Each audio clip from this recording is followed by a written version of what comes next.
What's going on, guys? And today I'm going to give you guys the video I was telling you that I was going to do.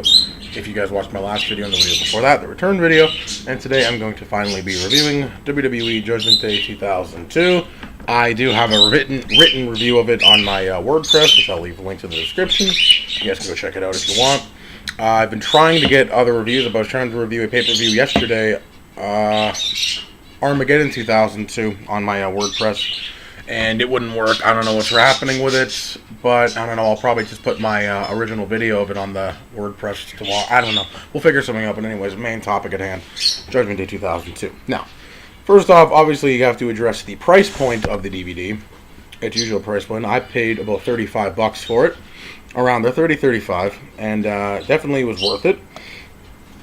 It was either gonna be this, or I saw another copy of WrestleMania 17 pop up on the Canadian Amazon for $30. I was gonna get that, just to have a second copy. This popped up, and I definitely, obviously, said screw that, and I went for this, which is what I needed. So I picked it up. Obviously, I have watched it quite a few times since getting it. It's a very decent pay-per-view. Is it worth the money? Usually, absolutely not. But if you're a collector, find it at a cheap price. You want to add it to your collection. It's a piece of history, and it's actually a decent pay-per-view. So. Nonetheless, let's get started. And I'm not going to go in order with the matches, but I know it's hard.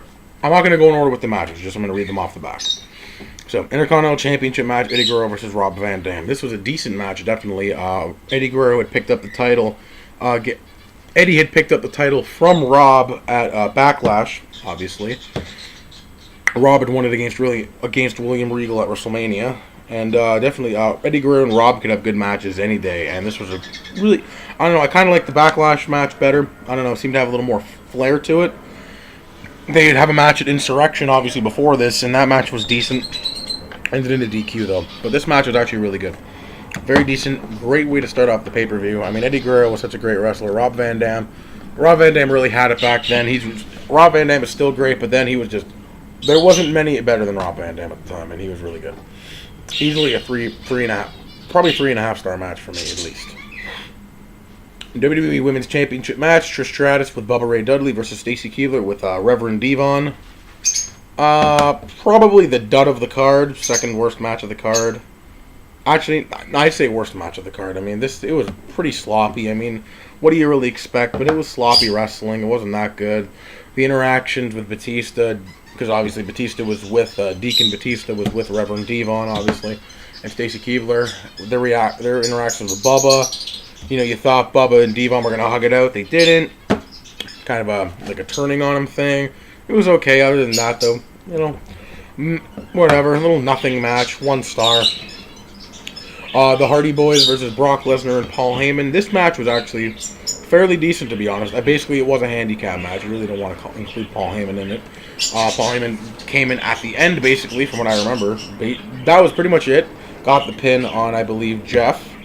After Brock, another dominating performance by Brock Lesnar. And in the next coming months, obviously, we'd see how much of a dominant force Brock Lesnar would be.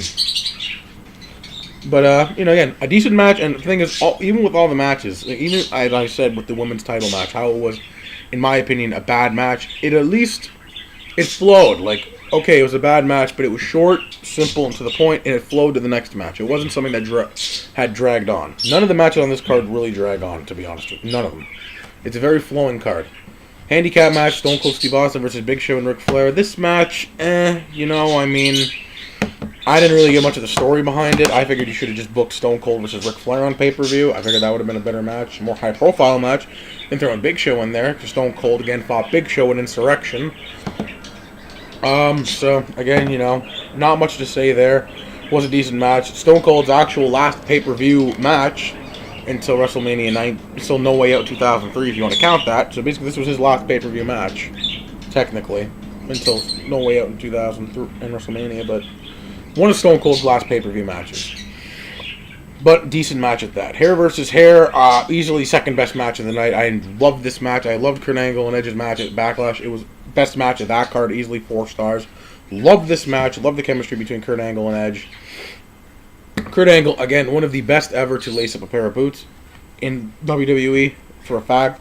I heard Kurt Angle, obviously, I think he's, I don't know if he's left TNA, but when his contract expires somewhere in September, he's looking to come back to the WWE and finish out his career, and I think that'll be nothing but good. Nothing but good. Can't wait. Hope it happens. Love to see Kurt Angle back in the WWE. And Edge, one of my favorites, easily sucked that he had to retire back in 2011. I think quite a few things may be different if Edge had still stuck around if he wasn't injured and was forced to retire.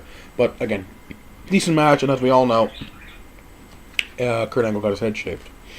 Hell in a Cell match, Chris Jericho versus Triple H, match of the night, 5 stars. Easily, this Hell in a Cell match never gets talked about either. I don't know really why, because it's really good. I mean, you have the infamous thing with the referee Tim White getting basically beaten, injured, and just like taken out of the company. This was his last refereed match, I'm pretty sure.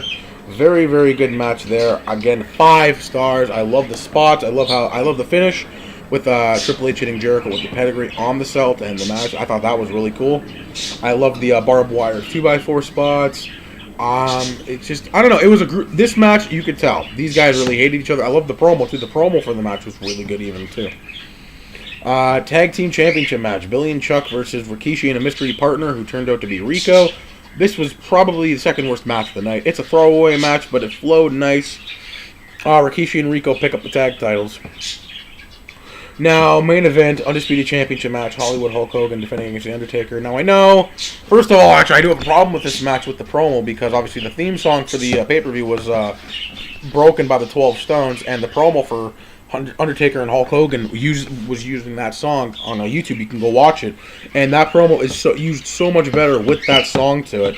And with this pay-per-view, with the promo, they actually cut the part that uses the song out. I don't know why. I thought it added so much to the promo, but whatever. Other than that, I know with Undertaker and Hulk Hogan, I mean, Undertaker obviously could still go for a long time at this time. Hulk Hogan, what were you really going to get? And you know what? It wasn't a 5-star wrestling masterpiece by any means, but for Hulk Hogan, it was a decent match. I'd give it safely 3 stars, honestly. Realistically, I'd give it 3 stars. It was decent. It wasn't too bad. Hulk Hogan didn't look too terrible. You know, he kind of kept the match going a little bit. Undertaker obviously carried him. Let's be honest, Undertaker carried him. But again, it was a decent match. Nothing too bad about it. I didn't really mind it, and it was a decent match. Obviously, Vince McMahon would come out, screw Hogan. Undertaker would hit the choke slam on Hogan on a chair. Undertaker would become your new Undisputed Champion. And, yeah, that would carry us into, obviously, King of the Ring, Vengeance, and SummerSlam. Which I have reviews of all of those pay-per-views. Obviously, you guys can, check them on my channel. I'm pretty sure I've reviewed all the 2002 pay-per-views. Yeah, I'm pretty sure I've reviewed all of them. So, anyways, I don't know. Maybe I'll make playlists by year of what pay-per-views I reviewed. I don't know. We'll see what happens. But anyways, thank you guys for watching. See you guys later. Hope you enjoyed this review. Check out Judgment Day 2002, and I'll see you guys later. This is Kick-Ass Productions, and it's only just begun. Peace.